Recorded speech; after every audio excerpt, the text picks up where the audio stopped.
Hi, everybody. Thank you so much for joining us today as we continue our day of industry education. I am Maggie Bittner, Head of Education for SIA. With me today, I have our friends at PrismWork, and we've been working together quite closely over the last few weeks as we go through our inclusion journey here as an industry. So I would like to welcome Corey Jones, Leeson Stromberg, and Noni Allwood, who will be presenting today. We're very excited as we are going to be launching a playbook that they will talk about a little bit more in depth during this session at the beginning of February. And we'd love to get that in your hands. It is available for SIA members. So we'll talk about that a little bit further and send out information once it's available for everybody to access. So with that, Leeson, I'm going to turn it over to you. Thank you, Maggie. So great to be here. And so in honor of your commitment and partnership, it's been an absolute pleasure to work with you and to see the changes you're making within the snow sports industry. I, for one, wish I was skiing right now, but happy to be here as well. Thank you all for joining us. We wish we could see your faces. That's not the way this is going to roll today. Today, we're going to be in an environment where we're going to actually just be sharing with you some of the insights and knowledge we have about what it means to create an inclusive workplace, and particularly what it means to do so in the midst of COVID. We're going to share a little bit about our company, who we are. We're going to talk about why this is a unique moment in time and why this matters in a way that it frankly hasn't mattered before, and why it's going to give you tools as leaders to actually know what you can do. We're going to give you what we call some moments of truth, just a sampling of some moments of truth about how you can make change and just be conscious about what needs to happen. So let's talk a little about our company. So PrismWork is launched. Corey, would you mind shifting pages? Corey and I are teaming up on shifting. So if we're a little slow on this, guys, bear with us. PrismWork is a culture transformation company. We work with leaders and across a variety of industries and a variety of different kinds of companies to help them really figure out how they can actually evolve to create the best-in-class company and best-in-class culture for today's really unique environment and changing environment. What we do, well, let's talk, Corey, one more slide. Everything we do and everything we focus on as we create culture transformation is around data. We gather data, we provide data, and then we use that data actually to help you as leaders in your companies, as leaders across industries, to figure out how you can shift and how you can evolve. Really, our goal is to make sure your internal culture is aligning with your external brand, and that those experiences for all stakeholders, be it your customer, be it your employees, be it your investors, whatever it might look like, are really aligned. The question is, how do we do that? Lofty goals, right? We have developed what we call the Hearty model of measurement. It's the Hearty model of leadership and culture. It's built around and vetted through leaders across a variety of industries on a global level to really understand what do we need to do as leaders today. And Hearty stands for, as you can see in our little emblem there, humility, empathy, accountability, resiliency, transparency, inclusivity. Those core behaviors are essential, as we've learned based on our research, as we've learned on a whole spectrum of assessments and analysis that we've done, are the core traits that leaders need today. And so when you implement these, you create truly inclusive cultures, but more importantly, you create cultures that are both inclusive, but also profitable and have huge impact. How we do it, how we bring it home, we have a variety of solutions, such as webinars like this. This is what we call a leadership lab, where we're creating a solution in a webinar. We actually do workplace assessments. We do leadership training. We do brand work. Essentially, our goal is to help set you up on your continuum to 21st century readiness and to be the best in class company of today. Who are we? Well, we are a collection of experts across a myriad of fields. We have leadership experts, we have branding experts, we have culture transformation experts, we have DE&I experts. We have an accordion model of management that allows us to bring in exactly who we need to bring in to meet the needs of our clients. So who's with us today? Who are our experts today? I'm so excited to introduce my business partner and collaborators, Corey Jones and Noni Allwood. Noni, maybe you want to briefly introduce yourself? Can we hear you, Noni? Hi, everyone. Oh, sorry. Can you hear me now? We can. Can you hear me now? Oh, okay. Go for it. After a long career as an engineer, I decided to enter this world of diversity, inclusion, and belonging, trying to shape new experiences for people like myself entering a world where I was the only one. And that's the passion that has driven me. I lead research. I have we do a lot of culture transformation work, and I'm also a huge advocate of talent, especially emerging strands of talent, so that they can be seen and valued in the world. And Corey? Yes, I'm excited to join all of you, be here with you. I bring over 25 years of experience of creative experience, from making videos, films, short films, commercials, to digital, from apps, public relations, advertising, broadcast television, and more. As well as being a diverse creative in that industry, and understanding what leadership means, and seeing leadership from the lens of being in the crew, to telling the stories, to also creating strategies with marketing leaders and with business leaders of how to make their message resonate. So I'm happy to bring this to the conversation and talk more about what's going on today. Can you tell us why this moment is different? Maybe share a little bit insight. Yes, this is an extraordinary moment, right? There are so many reasons to say that, from a pandemic, COVID, which is why we're here to talk about, but it's also converging at a time where there's social upheaval and marches for justice for things like Black Lives Matter. There's the Me Too movement. There's gender pay equity. There's LGBTQ rights that are all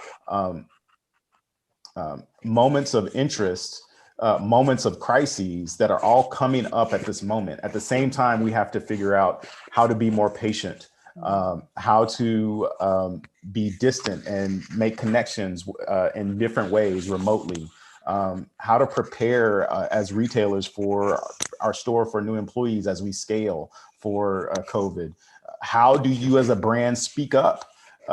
As we know, brands are either celebrated, and they also attract potential candidates by the way they stand on social justice issues.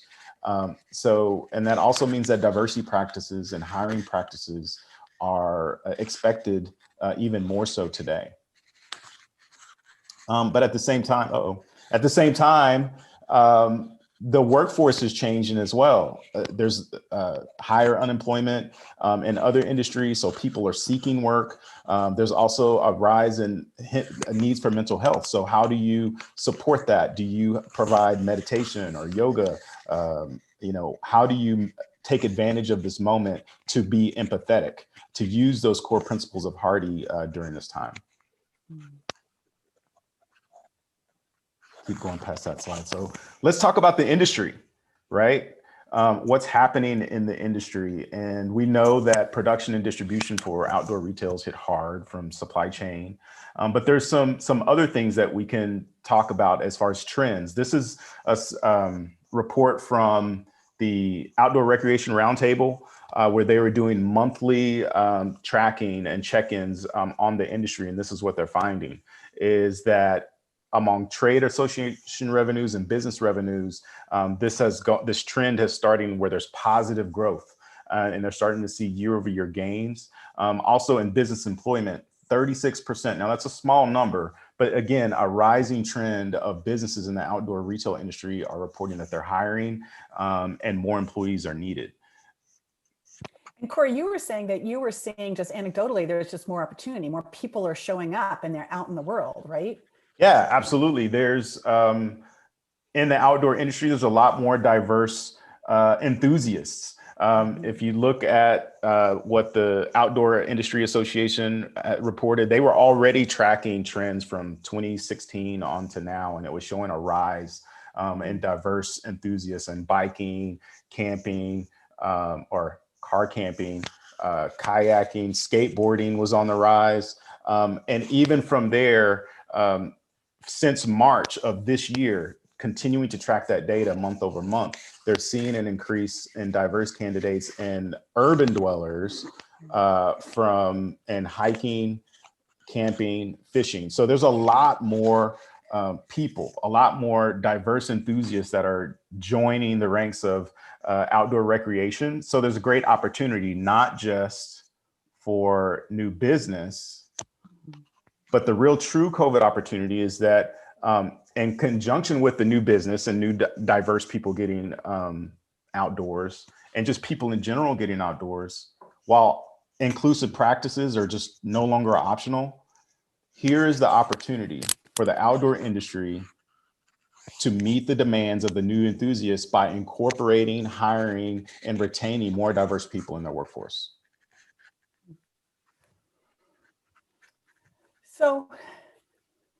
So with that, that's what we're going to talk about some today, but this is just a teaser of the playbook, the Hearty playbook that's being developed in conjunction with the Snow Sports Industry of America. We partnered with them to talk through a few, as Leeson said, a few workplace moments.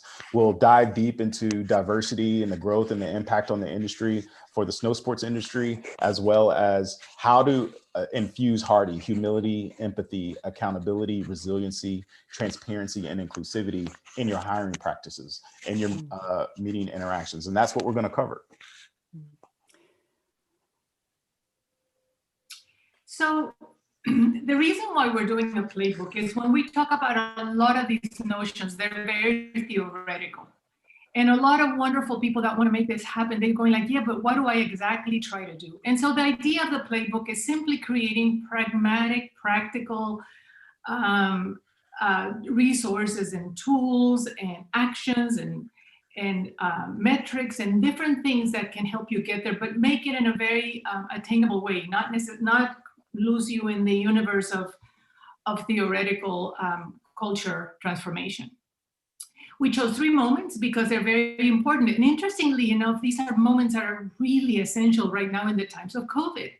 Because if you envision how your life is playing out right now, in many organizations, hiring is taking place and people are joining without ever meeting in person.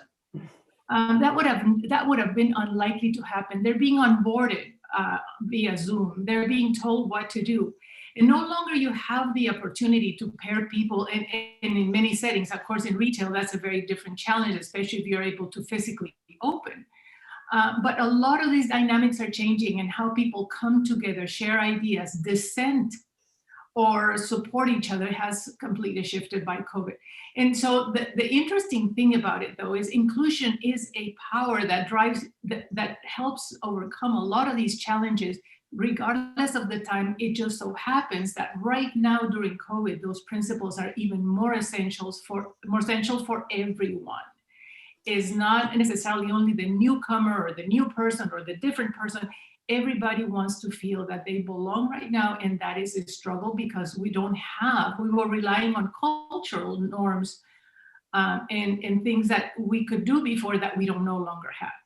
So with that, yes. Noni, I wanted to just weigh in here and say, when we talk about inclusion, we want to be clear. We're not just talking about diversity in terms of, race or creed for that matter. It's in belonging at so many levels. Perhaps you could talk a little bit about what that looks like when we're talking about that, because I think oftentimes we revert to, we're talking about hiring more Black people, rather than really understanding that nuance there. Perhaps you could share a little bit about that first before we dive in.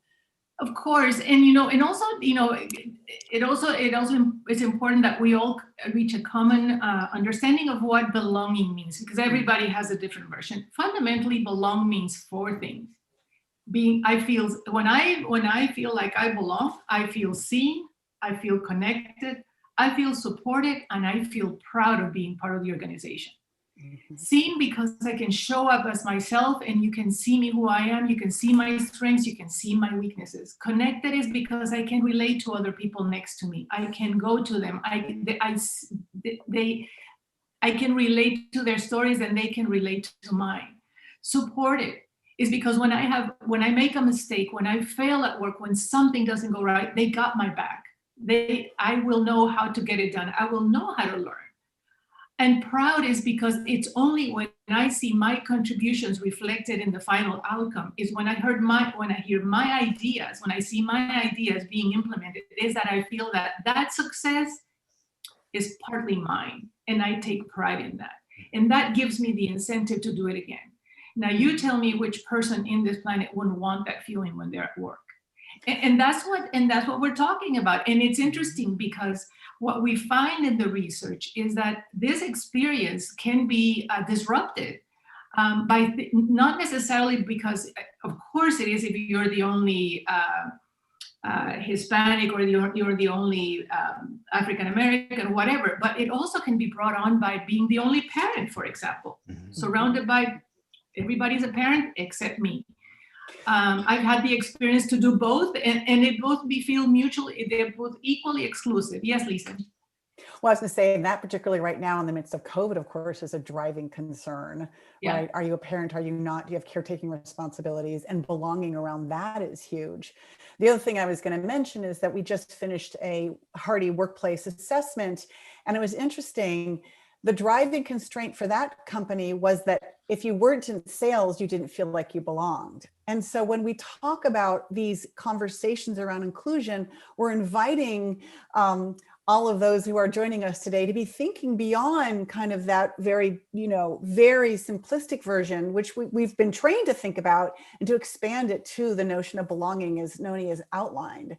What does belonging feel like? And how do I create an inclusive and belonging culture?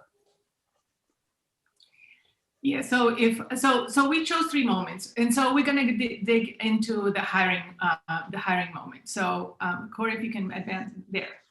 So how does Hearty show up? So yes, thank you.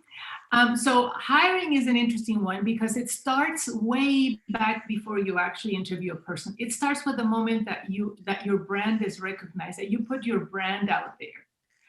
Whether you have a website or you have a booth at a conference, or whether you go to colleges to recruit people, people will have an image of what your company is, and they will decide based on how you show up, whether you're an interesting company to work for. And there might be different drivers. Some people love the stuff you sell. Perhaps some people love the location that you're at. Maybe some people fall in love with the job that you're offering. And maybe some people have a friend that works in your organization and they know the reputation. So this is why it matters. So let's talk about the Hearty attributes and how they play out. The first one is humility. I don't know if any of you have ever taken the implicit association test. It's called the IAT, or also a way to determine your unconscious biases. I don't know if anybody in the audience has taken that test, but if you have, I gotta tell you, it brings you down. Because you think you are so Mr. Special with no biases. And when I took it, I just thought I was going to cry, because it really reveals the unconsciousness and the pervasiveness of these beliefs that I didn't even know I had, but they've been shaped by TV, by conversations, by where I live, by the news channels that I watch. They're all shaping. And so in order for you to come in and try to disrupt your own biases, be humble and say, you know what, I don't know and I need to learn. And yes, I am biased, but it's part of being a human. But you have to start there, because if you're not able to understand your biases, you're going to be walking with these lenses in front of your eyes that will not allow you to see the world as is. Right. And empathy has a very... Sorry. I was going to say, we've also talked about how in humility, curiosity, that arc of curiosity is so essential, that growth mindset, that openness to where am I now and how can I evolve? So thank you for mentioning that, the implicit bias and how we can change. Yeah, and it might be that these biases are not necessarily showing up in you personally, but maybe there's a bias on your website. Yeah. Maybe you have a bias where you're only showing young people on your website, and me as in the higher level of the young people age group, I would be discouraged because I would not see that. So just know that we fall into these things, and this is the issue of biases, right? Accountability. I'm sorry, empathy. So how do you handle declines when a person doesn't get the job? How do you handle that? And are you as careful as you are with your hires as you are with your declines? And the reason why this matters is because there's a reputation. First of all, is the humanness of the employee. It builds empathy and builds connection with the person. You might be even give them ideas on how to get a better job, actually, or make a connection so that they can come back. And also, when they leave this process, they're going to tell good things about your company. Your brand is enhanced. Exactly. That's a great point, really, because word of mouth continues not just from your customers, but also the candidates, the potential candidates you have, not just also during the process, right? So it's not just the decline, it's as people sign on, as you're bringing them on, meeting with other team members, how responsive are you? How open are you are you leaving yourself for questions during the hiring process, because all of that will be remembered by that candidate and talked about with the people that, as they're considering these opportunities, they'll say, well, this is how they shared with me. This is how they showed up. And that is your brand in action, how you show up during the hiring process. So when you can incorporate that empathy, that is something that can help your brand go a long way, and being transparent as well. As long, when you start thinking about this is a passion, this is something we've all, companies have made, these great proclamations last year in 2020, post Ahmaud Arbery and Breonna Taylor and George Floyd. This is a great opportunity to continue to remind not just yourself, but your team, hey, this is something that we want to do. We want to be more diverse. We want to welcome more Black people. We want to welcome more gay and transgender people to our team and give them opportunities to lead. So that's why we're hiring. That's why we're talking to more people. That's why we're not stopping at, the first one that comes through the door. This is why we're pushing to change the dynamic of how we bring people onto our team. Accountability. How does accountability show? By the way, there's many more in the playbook. This is just a sample that we picked for this, but we have, and then what we do have in the playbook is what specific actions do you take to achieve this? Accountability is, if you think about hiring, it's a funnel. You start with a lot of people and we end up with one. So what you want to do is always measure and track to see where you are, where are these unconscious drops of perhaps a category of talent is falling off. Let's say you have women at the beginning, you had a lot of women at the beginning, but somewhere in the process, either the recruiter didn't think of them, or maybe the interviews, but you want to know that so you can track your metrics. You can know where these drop-off points are. You need some resiliency, because you will, like everybody else that is trying new things, will make mistakes. And you cannot possibly give up just because one was difficult and complicated. You take the opportunity to learn. I have worked with. Go ahead, Noni. I'm sorry. I was going to say it's really important. No, I was just going to say that I've worked with clients that have told me that, we hired our first, veteran, and it didn't work out, so we never did it again.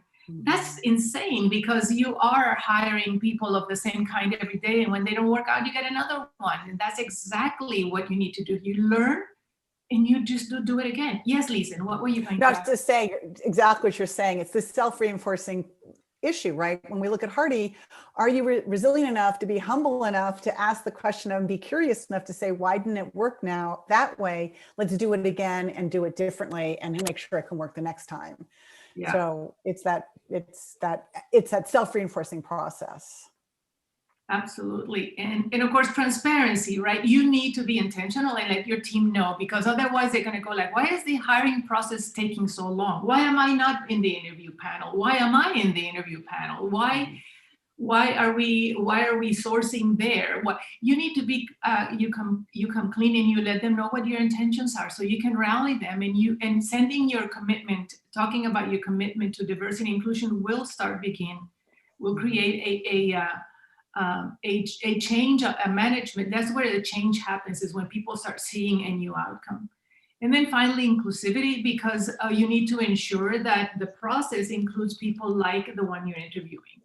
So your panel, carefully, so if you have any, or even be clear when you're talking about transparency, let the candidate know, hey, listen, we don't have people over 50 in our team, but we really want one, because that's a great market that we want to tackle. And we need you. We need your expertise. You need your point of view. That I can deal with. But if I just walk in, nobody tells me, and I look around and all I see is much younger people, I will not feel I'm the right person. And I will not feel I am the right person for the wrong reasons. Mm-hmm. So let this be inclusion, making sure that you are able to create an environment also that the candidate feels seen. Mm-hmm. So this is a really great wrap up of how you would apply Hearty, and how would you apply kind of this new methodology of thinking around this moment of truth, the hiring moment of truth. Can we move on to looking at onboarding? I've been hired, Noni, the 50-year-old, has been hired. She's ready to start. What are ways that we can create an environment where success is set up? Because we know those first few months are those make it and break it months for new employees, right? Those first few months are what define success over time. And it's where trust is built. So let's go to onboarding and see how we can apply Hearty to onboarding. So this is a very interesting thing, not unlike the time when you showed up in middle school and your parents had just relocated. It's November, you start middle school in November, it's the 6th grade, and you show up the first day of school. And the principal is really nice, so you to your classroom, and the teacher is kind, and there comes the lunch hour.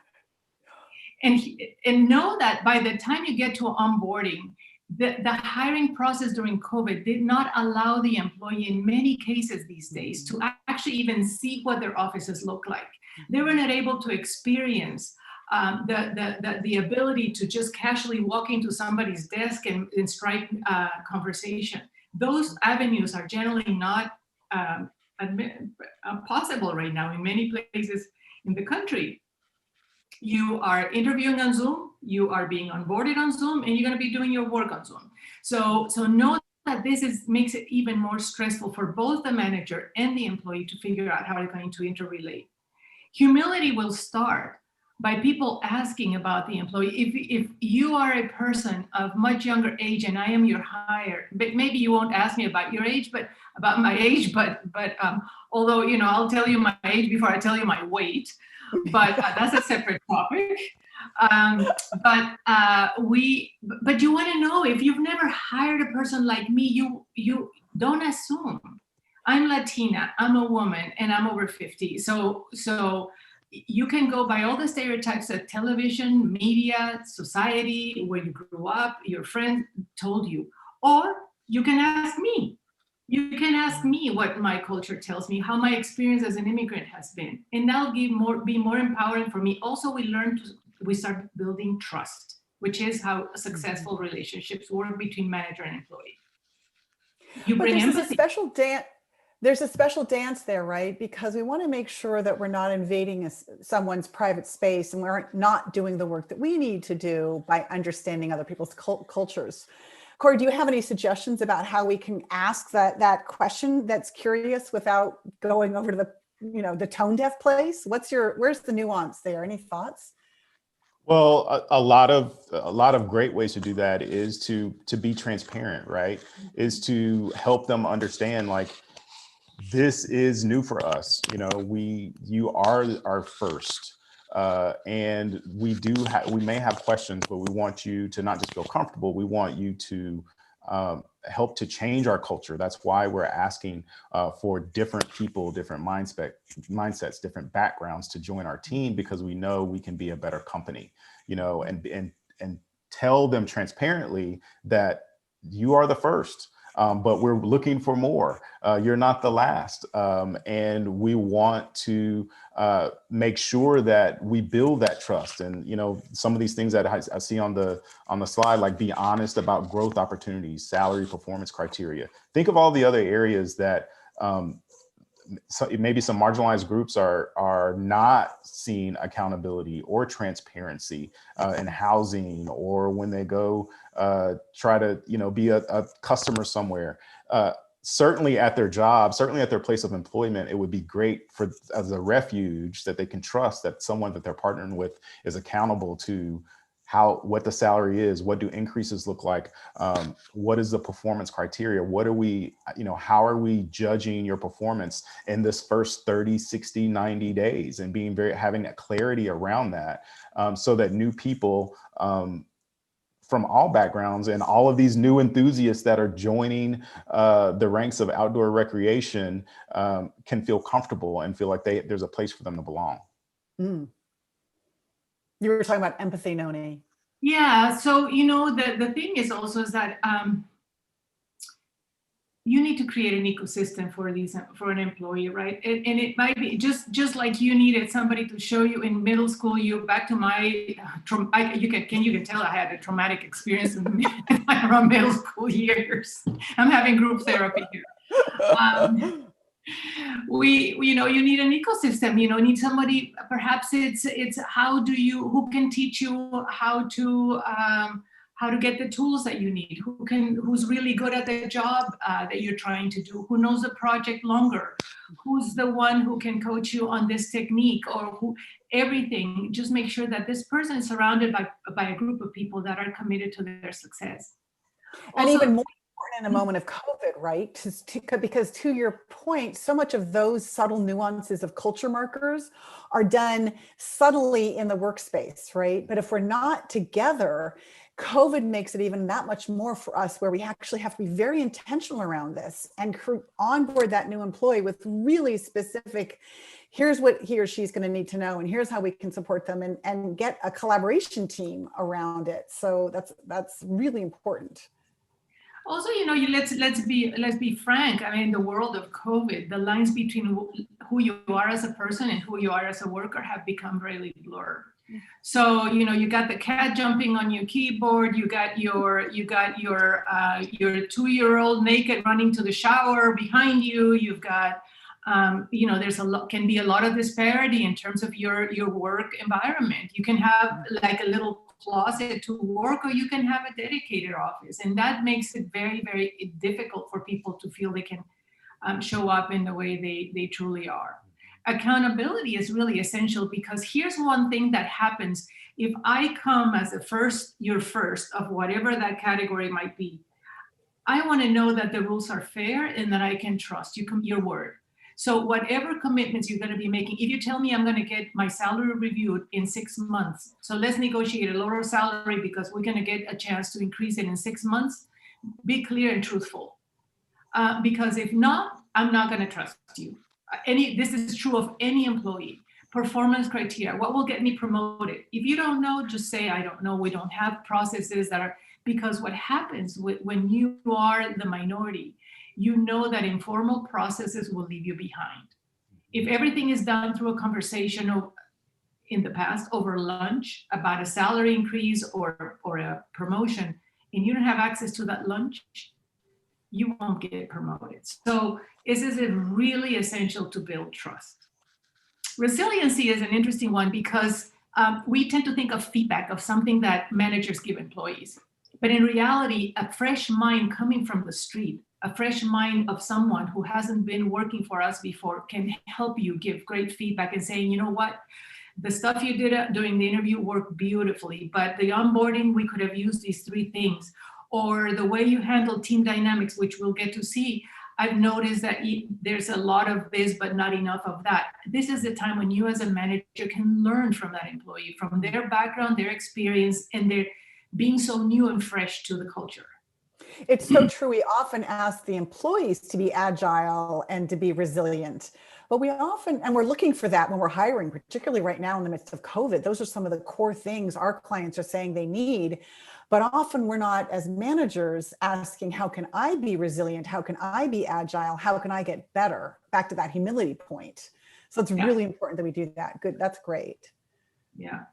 And of course, transparency, this is a really essential one, because how many of your culture norms are unspoken? Nobody writes down, we're sticklers for time and everybody, or we love jokes, or our meetings are always scheduled for 45 minutes. Every time I walk into a new client, I have to learn all these things. People, do you use email? Do you use Slack? Do you use neither?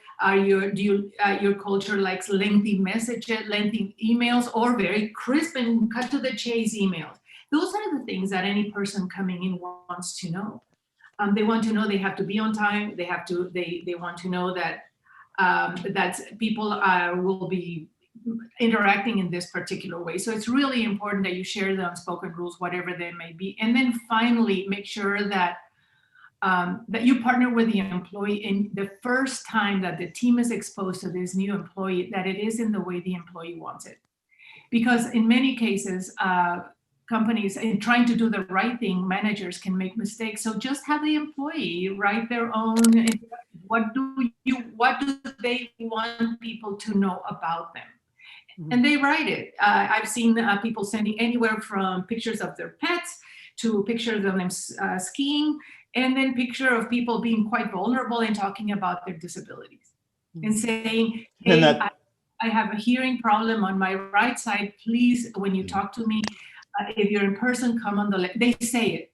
They're called this, but it's what they want everybody to know.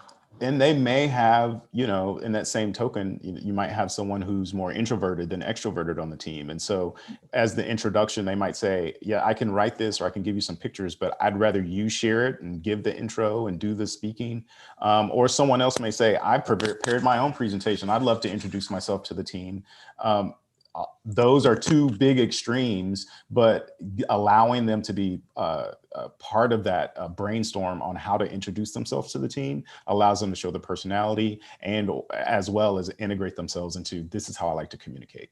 This is what makes me feel comfortable. It's such a simple tactic, but it's so empowering to give them agency, isn't it?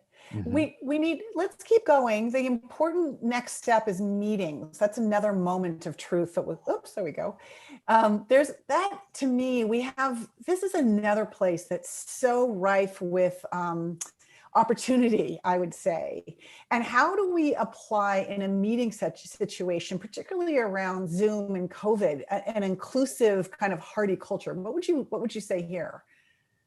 Well, so meetings is a really, like you were saying, Lisa, and it's so essential. And some of our cracks have been showing up about belonging in the meeting interactions that we have these days, because we have so many. It seems like it's endless right now.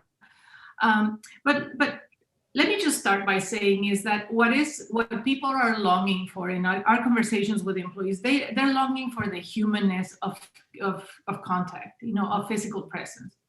So while we talk, so before I get started, is just make sure your meetings start always with, how are you? How is everybody doing? Make sure you connect with the individual. Make sure that you have taken the time to understand people's condition when they show up in meetings. Like I said, they may be in a closet, or maybe meetings around noontime because they're working in the kitchen are incredibly hard. Make sure you know that about your employees, that you're supportive. But when we think about, and this is past COVID, when you're thinking about humility, you don't have to be the only one with the right words, all the great ideas, and the agenda. Empower others to set that up, especially those less likely to speak up. Give the quietest person the chance to set up an agenda and kick it off. And with enough preparation and advancement and support, they will come out. But the introverts have become have more challenges right now than people that used to be already extroverted. Empathy, part of it is that you need to start seeing the world from the eyes of somebody else. I might be having challenges with Corey, maybe Corey says something that really gets to me. And if Lisa comes to me and she goes, Noni, what is your problem? Corey and I get along really well. There might be a little bit of truth, and that is a call for me to rethink about my behavior. But it might also be that Corey relates to me differently. Maybe Corey had a bad experience with someone like me many years ago and has it. So it's part of our humanness. It's part of who we bring to work. We bring it all. So make sure that you can get in my shoes or get in the other person's shoes to see the world. It's also, and use as a manager, I also find that it's really important to be the translator, right? Well, this might be what's happening for Lisa, or Corey right now. Let's understand that in the bigger context. Because I think that kind of translating as collectively as a collaboration really can make an impact, and we can create more space for what Corey and I like to call grace, right? Let's give each other grace. Let's give our community grace. I was just going to say that with empathy, for sure, is the great opportunity to have this true understanding and connectedness to others. Because of COVID, everyone is being affected by COVID on top of the other things, the other trials of life that happen, right? And the day to day and how people show up from one meeting to the next or one day to the next is have that, remember that, hey, there is a good chance that someone's going through something. Maybe their family was touched or something else happened, just like something happened to me last week. And I needed grace. Continue that grace, continue that empathetic journey with the people you're working with. And when we're talking about disrupting biases, one of the dynamics of biases, not necessarily always, but quite often, what happens in biases, there's three roles: the sender of the bias, the receiver of the bias, and the observer. Mm-hmm. So in the case I was explaining, let's say Corey said something terrible to me that can be very difficult, and so he's the sender, I'm the receiver. I am in shock. I am like trying to figure out what to do, what to say. My emotions are caught up. I have despair, I have anger, I have disappointment. And Lisa is watching all this. She has the privilege. At that very moment, she has the privilege because she's not engaged. And she can very well either come to me and say, Noni, step aside, don't listen to him. He's not very rational, or she can call Corey and say, Corey, you can't do that. You can't say that, and here are the reasons why. Or she can intervene right there in the moment saying, okay, guys, okay, we need to stop right here. She has the power to do that. So use that power of being the observer, being the neutral party in this dynamic to do something to disrupt it. That's allyship 101, right? It's like that core of allyship. And I think we talk about as accountability to allyship. In that moment of an observer, oftentimes I find myself, and I've had many other people tell me, they're not quite sure how to handle it. They're not quite sure what to do. I had a friend of mine, she's a Black woman, and another white woman in the room commented and tried to touch her hair. That's not okay. I know that's not okay. And in that moment, I wasn't sure, should I step up and say something? Should I talk to my friend, the African-American woman, later? How do we know what's the right thing to say when, Noni? What would you recommend around that conversation? Well, I always think, Lisa, that the first thing to do is to take care of the person who was a receiver, because that's usually where the biggest thing is. So I would say always focus on the receiver and see what they can do. And sometimes they will tell you the answers. Mm-hmm. In many cases, they'll be the one. I was just saying, just a note without an invite, reaching out to touch someone's hair is just pretty egregious. Not okay. Hey, listen, and that's not just hair, that's anything, right? Yeah. So, asking for that consent, it goes with anything else. Is, how would you like to be approached or interacted? I mean, there would have to be some intimate connection, or at least some earlier understanding of, this is how approaching me is comfortable. This is how I would like to stand up. You can, shake my hand, put your hand on my shoulder, or you can touch my hair, but however you set those norms, but just reaching out to do it. Well, it's fascinating, right? And we're seeing all of this play itself out in COVID. On those social interactions we have with COVID, we're checking in with people before we connect. we're asking people, how do you feel safe? Are you comfortable shaking hands? Should we just rub elbows? Should we just kind of wave? We're verbalizing those requests now. I've seen it again and again, and it's a moment of truth that I think is really beautiful. We have just a few more minutes, and I hate to rush us through. Are there things around resiliency, transparency, inclusivity in a meeting that you really want to make sure our audience doesn't lose sight of, Noni or Corey? Meetings is where ideas get stolen, credit is granted, conflict is resolved, partnerships and like-mindedness is celebrated or not. So this is the reason why meetings matter so much, is because they set the tone. This is where all the differences come in the same room. So I would say that the role of the manager is even more essential, especially as a role model. They need to role model the behaviors that they want, and they need to also making sure that as they're changing the culture of a team that has worked for the last 10 years, and all of a sudden you have someone who's different, that those jokes may not be appropriate. That football conversation for 10 minutes in every meeting may not be as welcome by everyone. So you're going to be shifting dynamics that make things very comfortable. You need to be comfortable by announcing and shifting those, which may not be a popular decision altogether, but it's going to send a message. So these changes in general, everything we've talked about is going to require a certain level of discomfort. And so all I would say is just welcome the discomfort, because it will be your best friend as you transition to a new culture. That's such a great way to wrap up, Noni, in that if we look at what the core elements of Hearty leadership look like, the idea that growth and change does require a measure of discomfort. And we're, of course, all in the midst of COVID right now, so we're all really uncomfortable. We're in the midst of political unrest. We're all hoping that we have a smooth transition. We're in the midst of racial and social injustice unrest. There's so much disruption. And then, of course, health. There's so much disruption. So we're really familiar right now with discomfort, which really goes back to, as Corey said, that this is an amazing moment in time to make change, to be really intentional. Everyone's hoping that 2021 is going to be the big change. And I would say that we have a moment and a real opportunity to get on the other side of this and lead our companies and shift our companies and our experiences in new and powerful ways. We have, this is a teaser of the content that you're going to see in the Hearty Playbook. We are so grateful for the Snow Sports Industry Association for helping us bring this work out into the world. If you'd like a copy of the playbook, you do need to be a member of SIA. Feel free to email hello@PrismWork and ask for it, and we can help get you a copy, again, assuming you're a member. And then if you would like a copy of this deck, just to have as a teaser, we're happy to share it with you.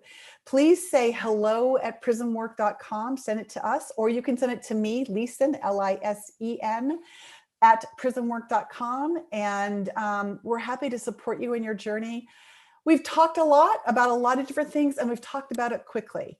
We're so grateful for your time, and we would love to and continue to have the conversation. Don't hesitate to reach out to us. And we're, no question is a bad question. We're all on this learning journey. I think none of us are really experts. We're all learning together, and this is how change is going to happen. We're wishing you good health and well-being in the months and years to come. Thank you so much for your time.